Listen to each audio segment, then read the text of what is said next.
All right, This is Bad Morning News, episode 78 for November 7, 2018. And welcome to Bad Morning News this morning. A couple notes. Thank you to Brave Browser for sponsoring the show. If you're tired of the megacorps, I need to the highest bidder. Consider Brave Browser. Thanks to them for sponsoring the show. There will be a link in the description after the live show. And if you download Brave Browser via that link, it benefits the show. So thank you to anyone considering doing that.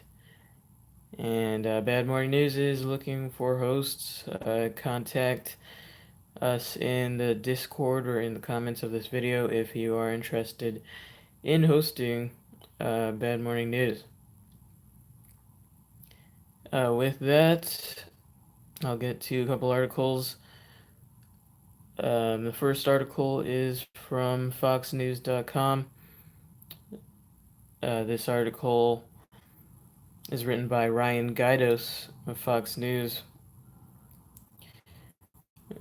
Midterm elections in several key states still undecided. With midterm election night mostly over in several states across the U.S., there are still several races that have yet to be called Wednesday. Votes still need to be counted in at least two hotly contested Senate races and contentious race for Georgia governor. Take a look at some of the major races that still need to be called. Arizona Senate race, the historic race between Republican Representative Martha McSally and Democratic Representative Kyrsten Sinema is still too close to call. The two female lawmakers are vying in a state that has never elected a woman to the Senate before. A staffer for McSally's campaign told Fox News they are feeling good about their chances as they watched other races come in around the country. That the seat was left open after Senator Jeff Flake, a Republican openly critical of Trump, announced his retirement. He said he couldn't win a GOP primary in the current political climate. Ahead of the election, Fox News ranked the race as one of 5 toss-ups for the Senate. President Trump beat Democrat Hillary Clinton in Arizona by about 4 percentage points in the 2016 presidential election. Montana Senate race, the race between Democratic incumbent Jon Tester and Republican Matt Rosendale, was still too close to call. Tester was seeking a third term against Rosendale, who is Montana's auditor. Trump has weighed in heavily in the race, backing Rosendale. He made 4 trips to the state to campaign for Rosendale and blamed Tester for derailing the nomination of White House Dr. Ronny Jackson to the Department of Veterans Affairs. Tester has continued to highlight his life as a grain farmer and even the 3 fingers he lost in a meat grinder as a child. The approach had worked for him in the 2006 and 2012 elections. Georgia gubernatorial race. The contentious race for Georgia governor between Republican Brian Kemp and Democrat Stacey Abrams were still battling to the last minute. The races were still deemed too close to call, with 97% of the votes in and a 75,000 vote difference between Kemp and Abrams. According to Fox News projections, Kemp and Abrams are aiming to replace term-limited GOP Governor Nathan Deal and hoping to escape a potential overtime run.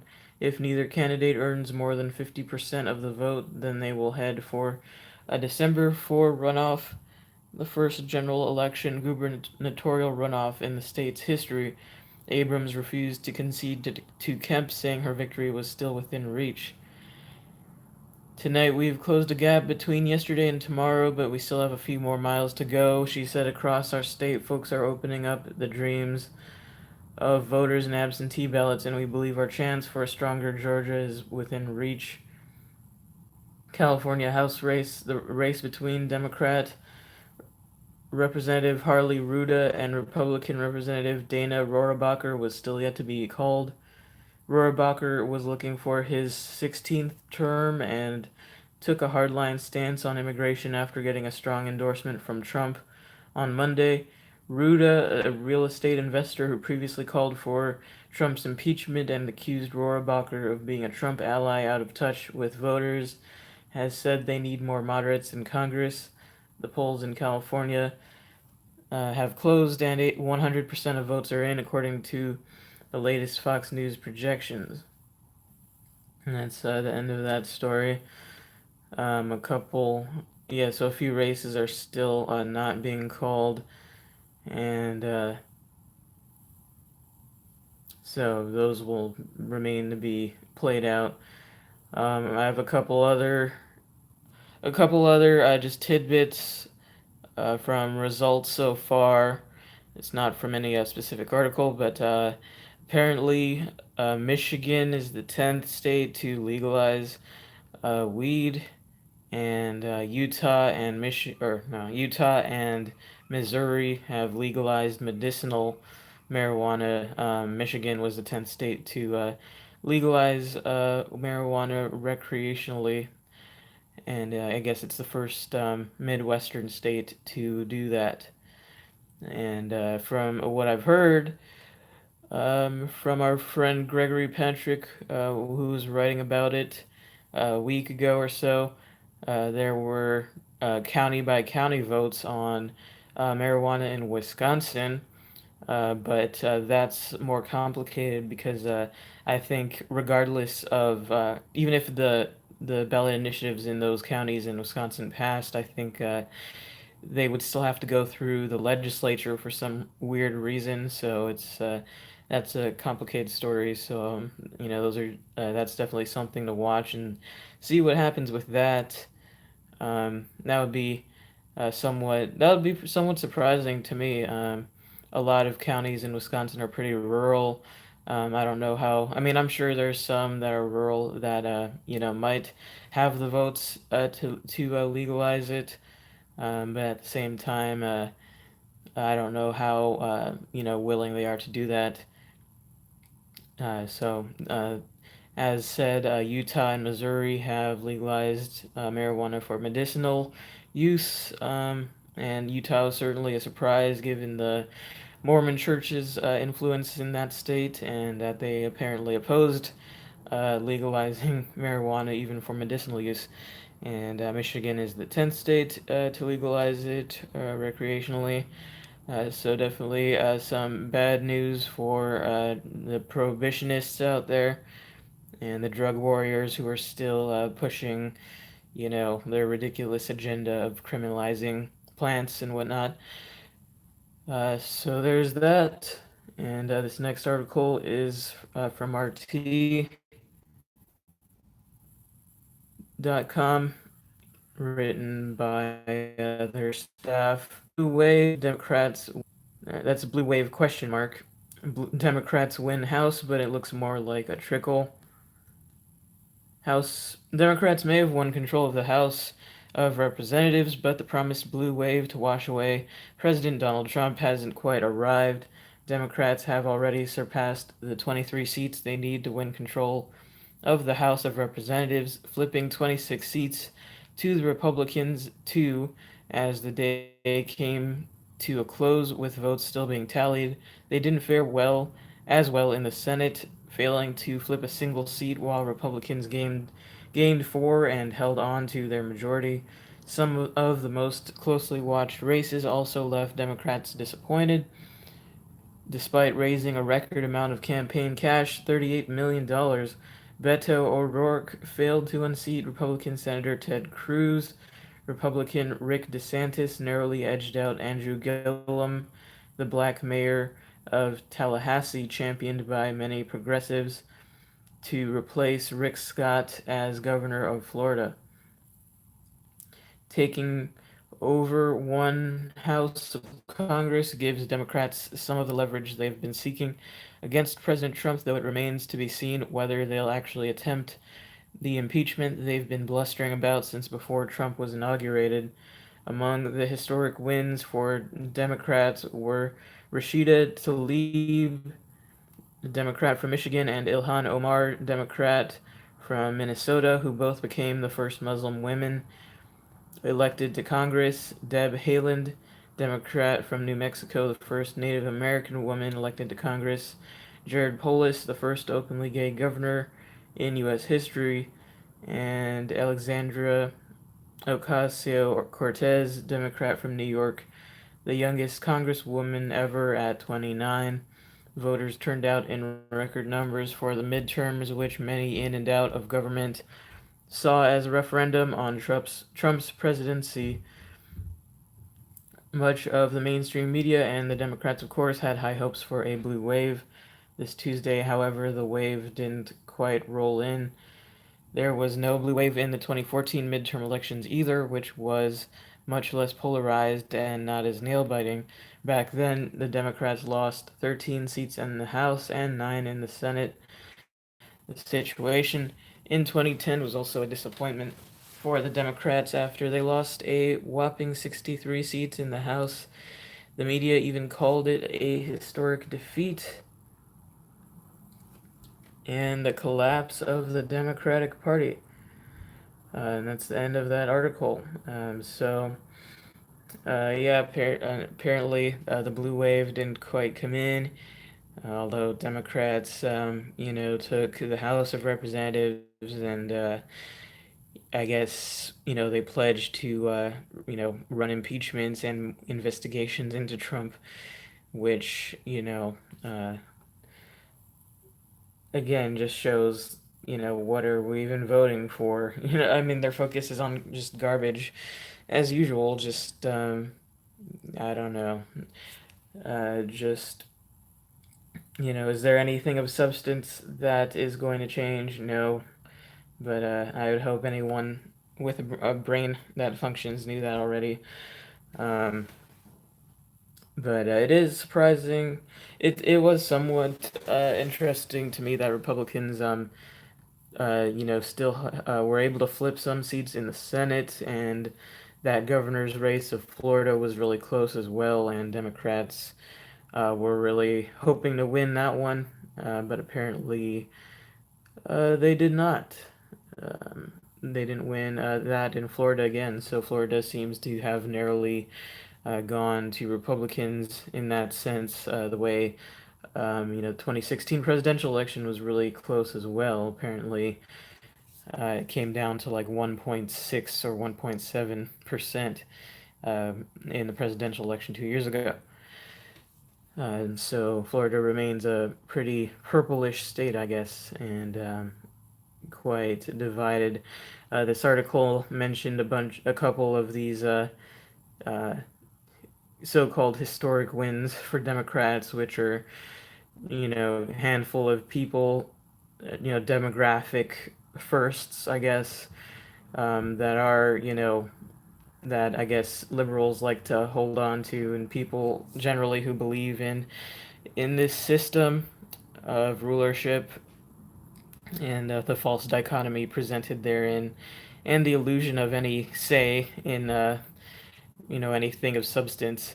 The first openly gay governor and some Muslim women and a Native American woman and the youngest congresswoman. And it's like good for you. Now you have more diverse, crowd participating in this complete farce that is the U.S. government. Congratulations. I'm sure it's going to make a huge difference to the people being bombed to death in Yemen and Syria and Afghanistan still being occupied, no end in sight. I'm sure it'll make them feel really good that there's some random new demographics in the government participating in this farce. And again, this whole idea of the most important election of our lifetimes feels very anticlimactic. I don't really feel any different than yesterday. But of course, both sides are trying to claim victory, I guess. So, and I get it's open for both sides to do so. I mean, but I'll get to that in probably another article. And Yeah, I was thinking about this last night. The end of the article mentioned 2010 midterms where the Democrats lost. I believe they lost both the Senate and the House of Representatives. The article just says they lost 63 seats in the House, and at the time, I guess that some media was calling it the collapse of the Democratic Party. And that seemed, I mean, that seems to be even more extreme. Like if you think about, Obama won in '08, and then 2010 was the first midterm after his election, and apparently that was more of a strong contrarian midterm than this one. If Trump won 2 years ago, and if supposedly this midterm was a referendum on him, Democrats couldn't even make gains in the Senate. You would think if obviously, yeah, this all this rhetoric about the blue wave, you would think if that were to really happen, if people were as eager to go out and vote Democrat as they were trying to claim in the past few months, you would think they would have made more gains similar to 2010 than they made. So it's just really unimpressive. So, all right. Bad morning, Danielle, Gregory, and Daniel. Good to see you guys. Gregory says hooray for freedom. And Gregory says, what about Elizabeth Warren? LOL, she was the first, I was told. Danielle says she won. Daniel says McConnell said that harassing the president may not work out very well for the Democrats. It didn't work out well for the Republicans in the 90s. Gregory says purple is not good look for Florida. LOL. Danielle says it looks better than Virginia blue. Gregory says true enough. Danielle says, well, if they could get rid of terrorists on their own, I think we would be out of Afghanistan. Well, I guess, are you willing to stay there forever? Because that's what it'll take.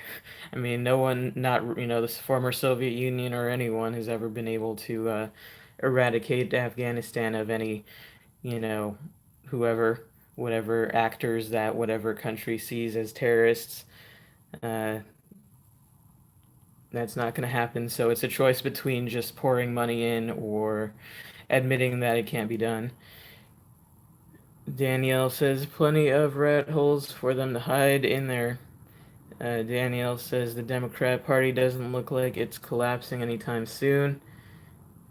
If it were, I think they would have lost the House.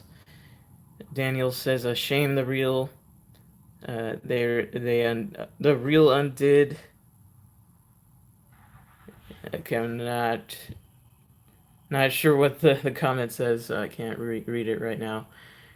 But anyway, this next article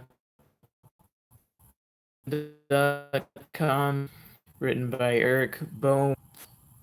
Three cheers for the return of divided government. Democrats will be able to check the worst parts of Trump's presidency in a way Republicans never would, but will otherwise be very limited. Democrats won the House. Republicans expanded their majority in the Senate. Votes are still being counted on the West Coast, and we won't have the final numbers for the Democrats' new House majority until tomorrow, and possibly longer depending on recounts. But it looks like the Republicans could end up with 55 of the 100 seats in the Senate as election results go. Outcome. Not only that, but it's an outcome that allows, for one night at least, the faintest hope that the crazy train of American politics over the past 2 years may be slowing to a more sensible pace. It's been clear for some time now that congressional Republicans were either unwilling or unable, probably both, to be a meaningful check on the Trump administration. Regardless of how you might feel about Trump's relationship with Russia, or how that relationship might have affected the 2016 election or the ongoing Mueller investigation, there's no denying that many other aspects of Trump's personal and professional finances deserve more scrutiny than they've received. Beyond that, his expansive and blunt use of executive power to restrict immigration and impose tariffs deserves oversight from Congress, while Democrats may also be incapable or unwilling to grapple with Trump on policy issues. They can be no worse than House Republicans have been. Meanwhile, the GOP's larger majority in the Senate effectively closes the door to any of the Democrats' more radical policy plans. It means Republicans will be able to confirm additional Trump appointed judges to the Supreme Court should another vacancy open up, and it will relieve the pressure on Majority Leader Mitch McConnell to abolish the legislative filibuster, a maneuver that would almost surely be a mistake in the long run, just as Democrats have quickly come to regret doing away with the filibuster for judicial nominations. Indeed, Republicans in the Senate deserve some praise for the role they've played in constraining Trump during his first 2 years in office. As Ross Douthat noted last week in the pages of the New York Times, the House had been more pure, uncut MAGA, more reflexive in its defense of a president whose behavior is often indefensible, more poisoned by the worst Trumpist tendencies. Even with the loss of senators like the late John McCain and the retiring Jeff Flake and Bob Corker, three Republicans who served as the primary check against a Senate GOP sliding towards Trumpism, the slightly larger majority may give McConnell a freer hand in negotiations with the White House. The outcome may also cause Democrats to re-examine their leftward lurch. Winning the Senate in 2 or 4 years will require the party to appeal to red state voters, which should bolster the party's battered moderate wing. And no, it is unfortunately not too early to be talking or thinking about 2020 or 2022. The run up to the 2020 presidential election will begin sooner than anyone really wants, and it will be terrible and divisive and bitter. But in the meantime, a split Congress is the best hope for anyone who's not an unrepentant MAGA head or outright democratic socialist. Whether American politics are chilling out a little bit or the crazies on both sides are now simply canceling each other out, a stalemate will be a welcome reprieve. Already, the talking heads on CNN are worrying about complete gridlock in the wake of tonight's election, but the American people appear to have decided that gridlock is preferable to allowing Trump to run rampant or handing both chambers to the Democrats. Neither party can claim to have a mandate in Washington, D.C. right now. That sounds just fine. Yeah, so that's the end of that article, but yeah, I don't really understand why anyone would be complaining about gridlock now because that seems to be kind of a partisan football again because I am sure, when Republicans won, the House and Senate when Obama was in office, liberals were complaining about gridlock and saying, how awful, nothing, Republicans won't cooperate with Obama and nothing will get done. And, of course, to them that was awful because they worship Obama. But now that it's Trump in office, now suddenly they, love the gridlock and obstruction.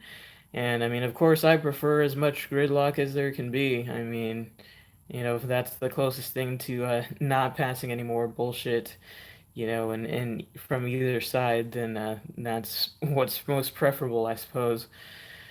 Um, yes, it's like just shut it down.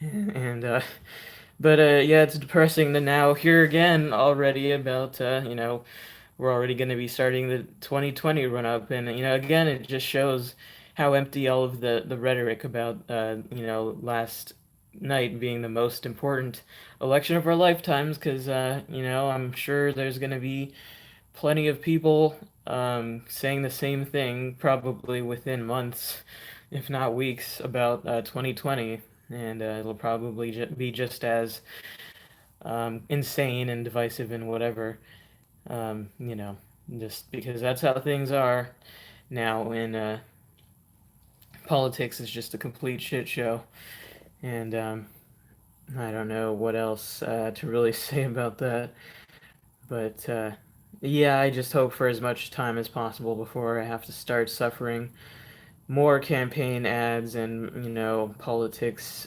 dominating every everyone's waking moment and whatnot. Not, I just hope for as much time until that happens as possible. But yeah, I mean that's probably not gonna be very long off in the future.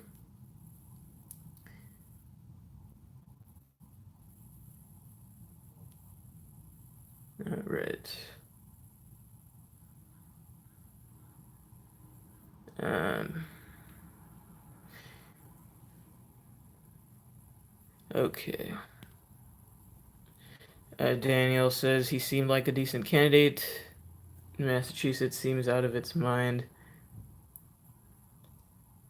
Um, Referring to what this candidate Shiva didn't beat the fake. Oh, the fake Indian. Oh, okay.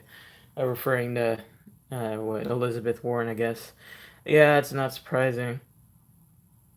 Uh, Massachusetts is a one of those places totally in the tank, kind of like California, and there's really no hope for Republicans in those deep blue states unless they are mostly Democrat in their policy positions.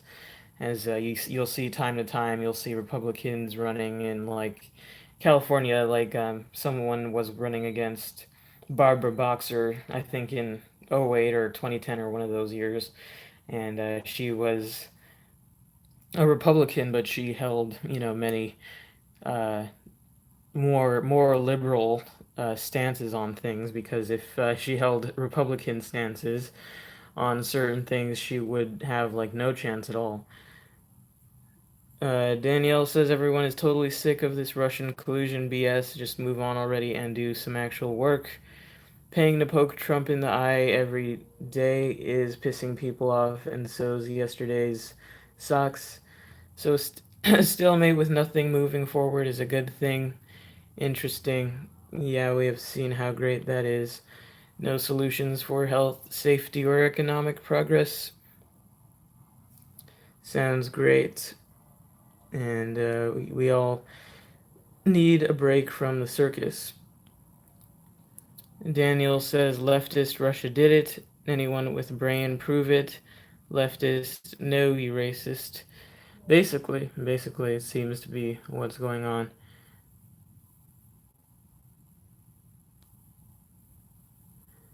Yeah, I mean, well, the problem about solutions is people don't agree because there's too many damn people in this country. Nothing is ever going to get done to anyone's satisfaction because there's no we the people as much as everyone people on both sides like to say the people need their voices heard as if it's this singular body. As we can see, it's not. I mean, even within this fake dichotomy, which I think, the Democrats and Republicans have way more in common with each other than they think, and than they would each have with someone like me, which is hilarious. But I mean, yeah, that's a problem. There's no one's gonna be ever satisfied. It's always, some piecemeal thing will happen, and some one side will be happy for a while, and then they'll be upset when the other side maybe chips away at it.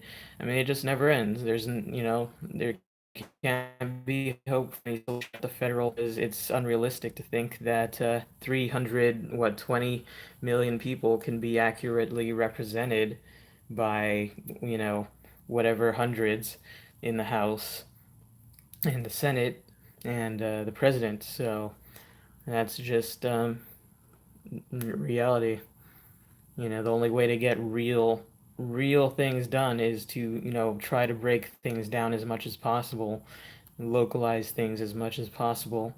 But obviously, the federal government restricts that in a lot of cases and makes that difficult. And if by no other mechanism than this distraction of national politics, which is just, you know, not any kind of effective way to do anything of substance at all. And this next article comes from Tom as well by Robbie Suave, long in Colorado State University. viewed as derogatory towards those of Asian descent. At Colorado State University, administrators have designated the common greeting "long time no see" as non-inclusive language. That's according to a student, Katrina Leiby, who writes for the campus paper, the Rocky Mountain Collegian. Leiby met with Zahra Al-Saloom, director of diversity and inclusion at CSU, who showed her a list of terms and phrases considered contrary to the university's mission of fostering inclusion. One of these phrases was "long time no see," which is viewed as derogatory towards those of Asian descent, wrote Leiby. Leiby also noted that administrators discouraged use of "you guys" in favor of "y'all," which is gender neutral and ungrammatical, but this is apparently less of a concern. Her column does not claim that administrators forced students to use the gender neutral terminology, just that such terminology is preferred. Al Saloom did not respond to a request for comment. The College Fix's Jennifer Kabani sees this as an example of campus political correctness run amok, and I'm having a hard time disagreeing. I can't imagine anyone reading racial subtext into "long time no see" unless they have already been instructed to look for it. The Greetings Wikipedia page raises the possibility that it is of Chinese or Native American origin, but an NPR article from 2014 says the phrase is so widespread that it's impossible to tell for sure. It's no wonder that policing microaggressions might actually backfire, as some research has shown many people who are supposedly impugned by a given slight fail to register it as offensive. What is to be gained by insisting that they should find it offensive, and that people who persist in using the term are aggressing against them in some small way? So that's the article, just ridiculous college crap news tidbit for today. Apparently, "long time no see" is offensive for some reason unknown to anyone, and yeah, I have yeah. If this is going on at colleges, I don't have much hope for the future. I hope that this is just a minority of students, as is said by some people following all of this campus political correctness stuff. But it's discouraging when stories like this come out practically every day. But perhaps it is just a very vocal handful of people at these colleges. All right, this next article is from RT.com. Dead brothel owner wins assembly. Brothel owner Dennis Hoff has been elected to Nevada's state assembly. Despite having died last month, the dead pimp's living Democratic opponent, triggering a complicated process to now fill the vacant seat. Hoff, 72, was running as a Republican in Nevada's deeply red Assembly District 36, which includes his hometown of Pahrump. The businessman humorously referred to himself the Trump of Pahrump, but Hoff's name could not be removed from the ballot after his sudden passing. Love Ranch legal brothel last month. Instead, polling stations were plastered with signs reminding voters that the Republican received a decisive 3% of the vote. His breathing Democratic opponent, Lizia Romanov, mustered only 32%. Hoff's victory wasn't unexpected, however. His own campaign urged voters to support the dead candidate in order to prevent the Democrats from controlling the seat. His electoral triumph triggers a rare and complex procedure which involves county commissions nominating a person to fill the seat. The chairman of these commissions will then cast votes of their respective constituencies. The controversial businessman who wrote an autobiography called The Art of the Pimp won over many skeptical voters by making local water issues central to his campaign, demanding compensation for those whose water supply had been contaminated by a local nuclear facility. Chuck Muth, Hoff's campaign manager, told Progress that Tuesday's vote would be bittersweet. It's kind of like Moses, Muth said. He's not going to make it to the promised land with us, but we hope he's watching from the great beyond. That's the end of that article. Um, yeah, I'm sure he's, yeah, that's pretty interesting.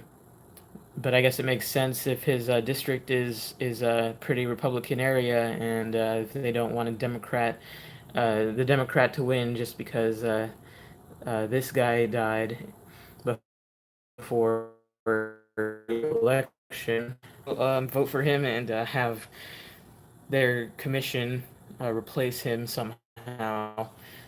I remember hearing about some processes like that in the past elections where I guess either the person elected, um, I guess either they died or maybe something else.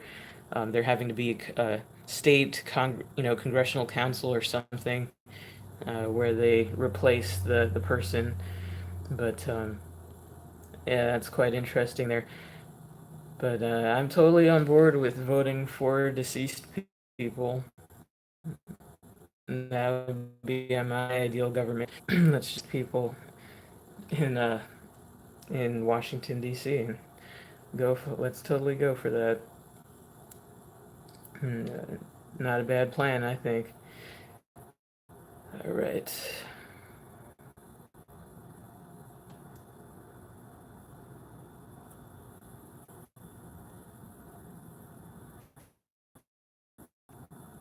All right.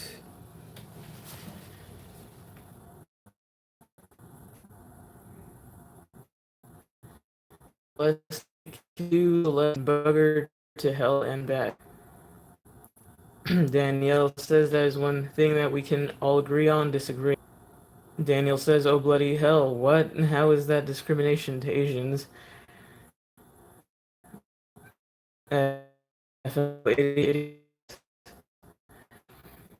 Diversity and inclusion is such ABS position title. Yeah, apparently, idioms are the new racist slur, I guess. And yeah, these administrative director of diversity. Again, another, like I said yesterday about another story.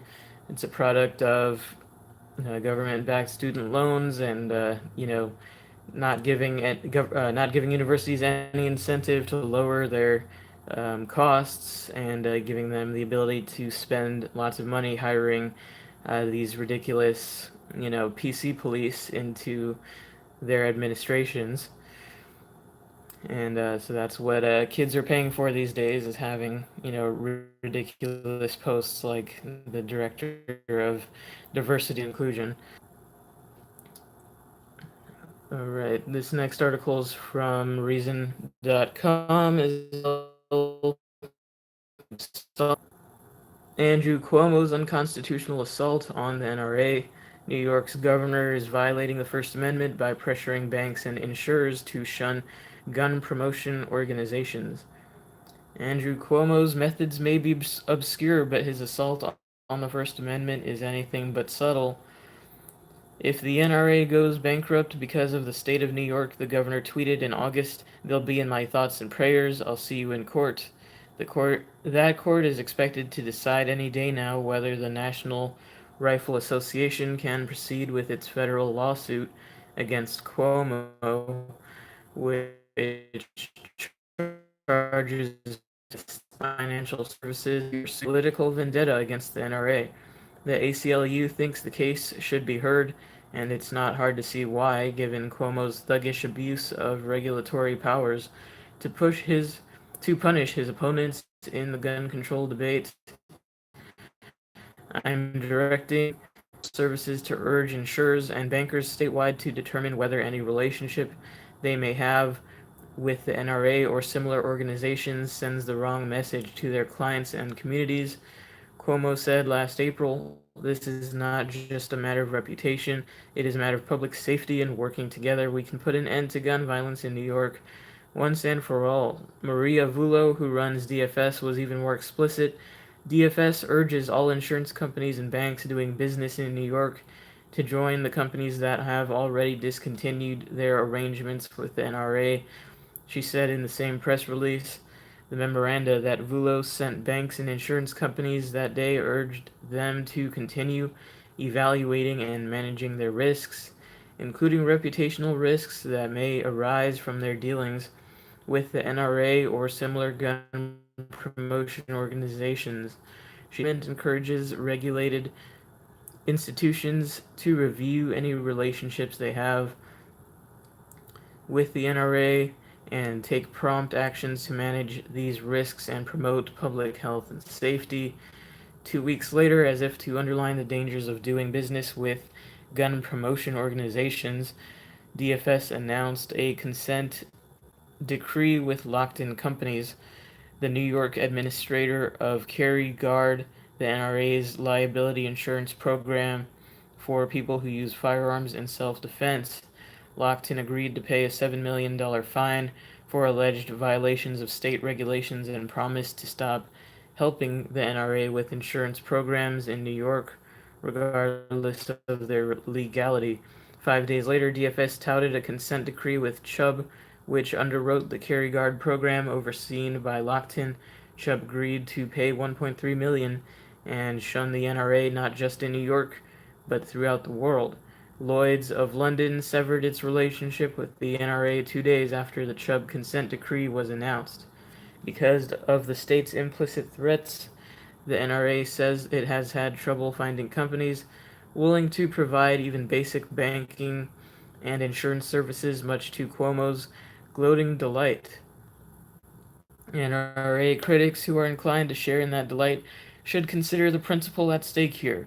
If the script was flipped, NRA lawyer William Brewer noted in an interview with Fox News, and a conservative governor of Kansas was very pro-abortion could target Planned Parenthood's financial activity of your favorite advocacy group.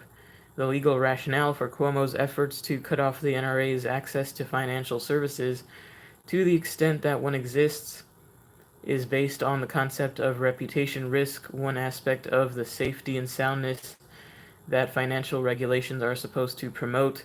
In using a broad definition of reputation risk to attack legal commercial activities that offend him, Cuomo is taking a page from the Obama administration's Operation Choke Point, which mainly targeted payday lenders, but also cautioned banks against serving high-risk dealers in pornography, firearms, and racist materials, all of which are not just legal but constitutionally protected. Cuomo seems to think there is no reputation for Democratic the constitutional opponents. I hope he's wrong. And that's the end of that article. As the article mentions, the ACLU even thinks the case should be heard. So the ACLU has been, really siding with the left a lot in a lot of cases. It's kind of says something that even the ACLU at this point is, saying that this should be heard and not, even defending Cuomo's actions here. Because as the article said, if you start down that road, apparently any governor can then have their state demand to cut off business ties with whatever group they don't like. So, it's just more garbage, liberal grandstanding, I don't know, portraying themselves as some kind of savior, crusading against guns, and, painting it as protection. We need to save everyone. We're going to end gun violence. No, you're not. It's all, just an excuse for control. As in so many cases, whenever you hear someone claiming they're doing anything, whether it's passing a law or whatever, doing anything in the name of public safety and protecting people, you can be pretty sure that it's bullshit. and that it's just an excuse for the government to seize more control, because that's the realistic ending to all of this gun control, is that the government will have more of a monopoly on us than they already have. And any advocating for gun stricter gun control and gun confiscation and all of that is basically just wanting you to be a slave, and it has nothing to do with their desire to end violence, because their actions are violent. The NYPD is like terrorists in the world based on size and the amount of money spent on it. It's bigger than as of a lot of smaller countries out there. So people like him just worship the police state, even though he claims to be a liberal, and they used to stand for individual. They used to at least claim to believe in individual freedom and whatever. I mean, when it comes to topics like abortion, then they'll say my body, my choice. But when it comes to guns, you don't even have the right to defend your own body. So, if you don't have the right to defend yourself, you have nothing. So, just more partisan crap, as we see. Daniel says ACLU gets one right again at last. Max Ogburn, good to see you, Max. Max says gun lobby slash industry forced into crypto will backfire for banks. Daniel says sounds about right. And yeah, that would be. I've heard talk about that because yeah, they're pushed by liberals to stop doing business with gun manufacturers and all that type of thing. And so it's an opportunity for them to turn to crypto, if nothing else. And that definitely would backfire on them. But then I'm sure they'll use that as a reason to crack down on crypto. That's what government does: find excuses to you know take away as much of our individual liberties as possible and cloak it in concern for people's lives.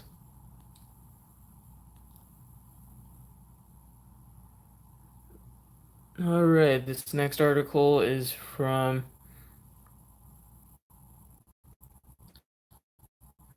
RT.com.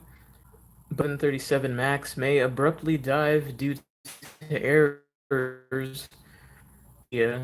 Following the deadly 737 crash in Indonesia, Boeing is prepared to alert airlines that errors in its new readings from the jet's flight monitoring system complains to abruptly dive, reported Wednesday, citing a person familiar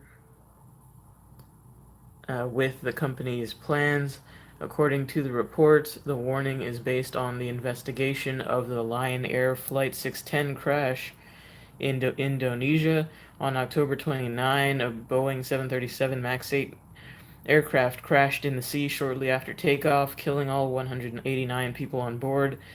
Data extracted from the flight recorders revealed that the aircraft experienced problems with airspeed indicators during its last 4 flights. The 737 MAX is Boeing's newest and most advanced aircraft series, as well as the company's best seller.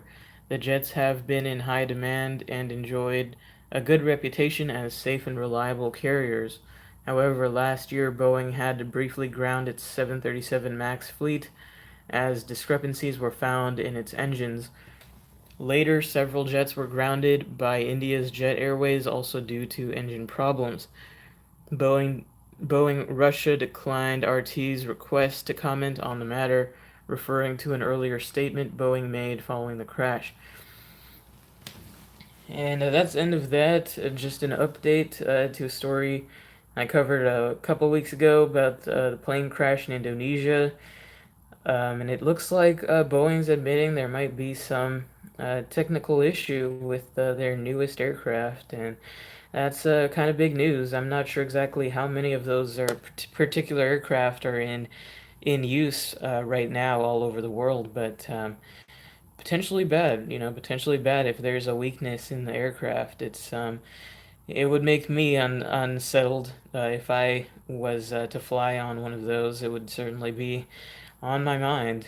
Um, and I've followed, read up on a lot of air crash stories, and things like this happen a lot where it takes a crash for manufacturers to realize that there may be some defect, and that's unfortunate, but it's happened a lot. And with that, I'll try to check out some comments here. Let's see. Yeah, and it'll be an impact of that is on Boeing's bottom line if anything happens with that.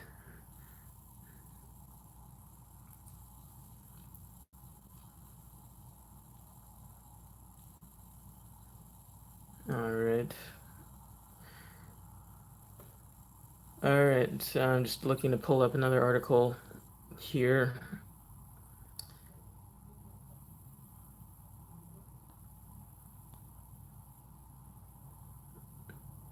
All right.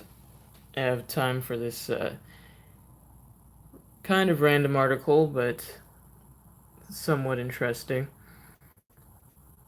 From RT.com, Girl Scouts sue Boy Scouts a little too gender inclusive. The Girl Scouts are suing the new gender inclusive version of the Boy Scouts, claiming the 107-year-old youth group's rebranding is confusing potential members and cutting into its market share. Tagline Scout Me In. Boy Scouts announced in October 2017 they would start letting girls join in 2019 under the organization's new name, Scouts BSA. The girls are crying foul, claiming the campaign makes it sound like the Boy Scouts now have sole purview over all scouting related activities. The Girl Scouts have no problem with the boys opening their doors to a wider range of people, but they don't want them poaching in their territory, according to the suit, which alleges trademark and free competition and dilution. The Scouts' branding is at issue.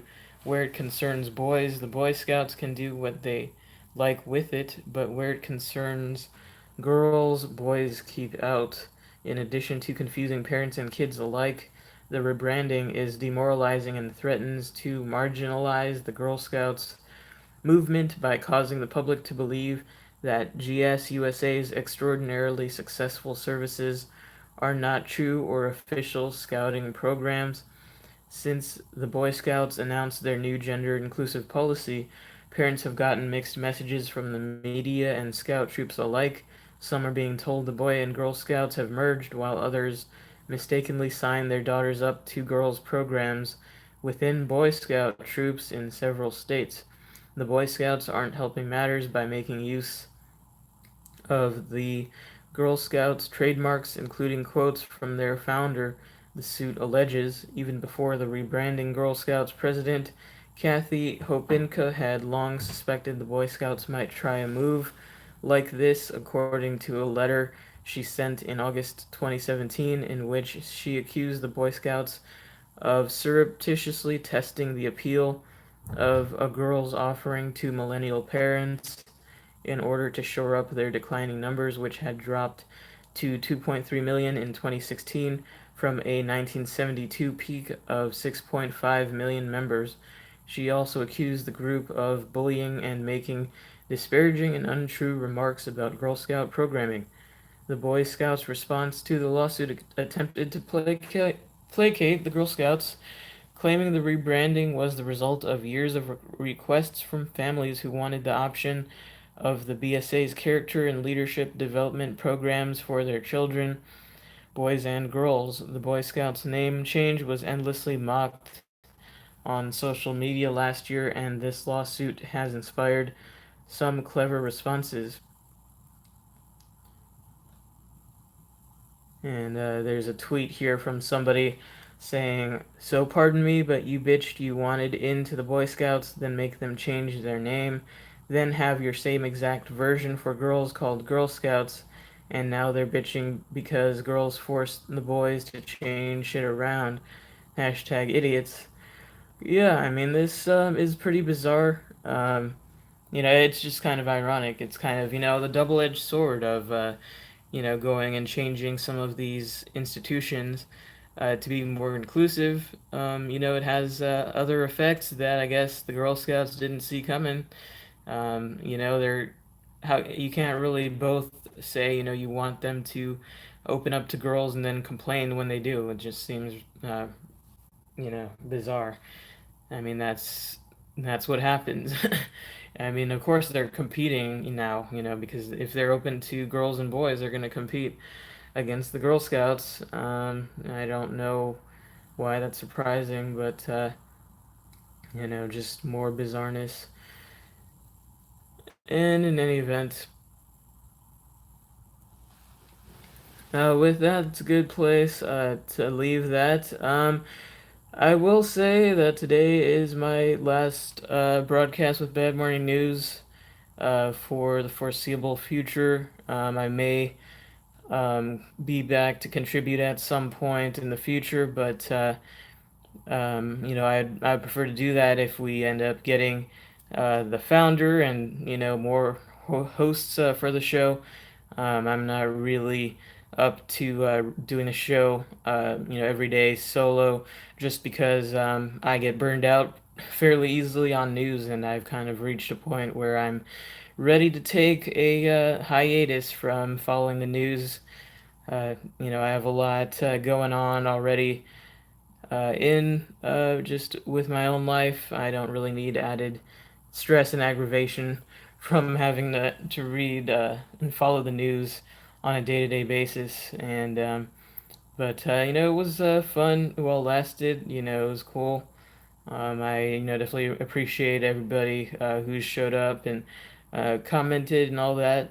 Um, really appreciate all of you. And as far as where Bad Morning News goes, to be completely honest, the founder of the show, he seems to have a place now, so maybe he will come back soon. I would hope. Um, but other than that, I would have liked to have kept the show going until he was able to return. But as I said, I'm not able to really keep up with that, and I also think it's important to maintain, high quality, and I don't think I can really maintain that just in my level of burnout. So, unfortunately, yeah, I'm gonna have to call it quits for now. But I'll be around the Discord, and like I said, I'm not ruling out contributing in some fashion in the future. But hopefully, there'll be some changes that accompany that, and including making the show more visually presentable, which is one thing I would have liked to do, but I'm not currently able to do that. So just a lot of things, but you know it is what it is, and like I said, I'm glad to have met a lot of you regulars to the show, and appreciate you for being here. And yeah, I mean, there's a lot of good sources out there to get news from. I enjoy, if you like, I mean, if you're still looking for news type content, I mean, one that I like is James Corbett. He does a weekly news thing. We Are Change does almost daily news reports on YouTube, and they're pretty good for similar type perspective that's not beholden to the left or right, and they're a good recommendation if you're still wanting a fix of news and commentary. And I'll check out some of your comments here. Any last comments? Daniel says, "That's bad news, Cryptic. I'm going to miss you. I can understand how you need to do other things for yourself for sure, though." Yeah, thank you. I appreciate that. And Max says, "Same here. I've really enjoyed your commentary." And Daniel says, "You did brilliantly to keep this up solo so long, Cryptic." And And Daniel says best of luck to you. Keep in the loop on Discord. For sure, for sure. And I might start doing some project on my personal YouTube account. But as I said, it won't be a daily news thing. It'll probably just be me ranting about things into the void. But you know, like I said, I'll be around. I'll still be around to chat about things that come up here and there in the Discord with you guys. But I just, can't do it every day because yeah, it's too much for me, and I can feel myself, becoming really nihilistic, and that's not, I don't want to just present that to you guys um, either. So, yeah, in any event, this has been episode 78 of Bad Morning News. Hopefully, there will be more in the future at some point. We'll just have to see where things go from here. But yeah, bad morning, everybody. Again, appreciate all of you, and I'll keep in touch with you guys. Have a bad morning, everybody.